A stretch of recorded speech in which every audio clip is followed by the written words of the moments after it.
Reflex வரும் இல்லை ஏன்னா பைப் உள்ள விடுறதுனால நம்ம அதை கண்ட்ரோல் பண்ணிட்டு இந்த பைப் மூலயமா நம்ம வந்து வாமிட் எப்படி இது வரைக்கும் வருமா பைப்பு எப்படி இவ்வளோ தூரம் வரும் அது நம்ம போட்டு அல்டிடேட்டிங் பார்ப்போம்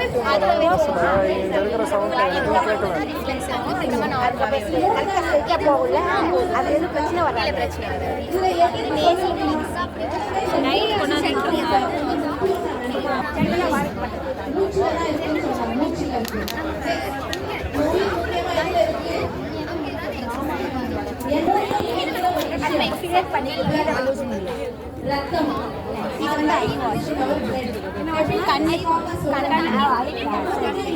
இதில் தண்ணி ஹை டஸ்ட் எல்லாம் இருக்கும் நம்ம இயற்கை மருத்துவத்துல முக்கியமா நோய்க்கான காரணம் நம்ம என்ன சொல்றோம் அப்படின்னா அக்குமுலேஷன் ஆஃப் மார்பிக் மேட்டர் நச்சு பொருட்கள் அதிகமா பண்ணிடுறோம். ரத்தத்துல நச்சு பொருட்கள் எப்போ அதிகமா ஆகுதோ அதுதான் வந்து வியாதிக்கான முக்கியமான காரணம் நம்ம சொல்றோம். என்ன சொல்லுவாங்க, ரத்தத்துல சர்க்கரை அளவு அதிகமா இருந்தா டயபெட்டிஸ், ரத்தத்தோட குழாய்கள்ல பிரஷர் அதிகமாக இருந்தால் டிஸ்கார்டஸ், ஹைப்பர் டென்ஷன் சொல்லுவோம், உயர் ரத்த அழுத்தம்.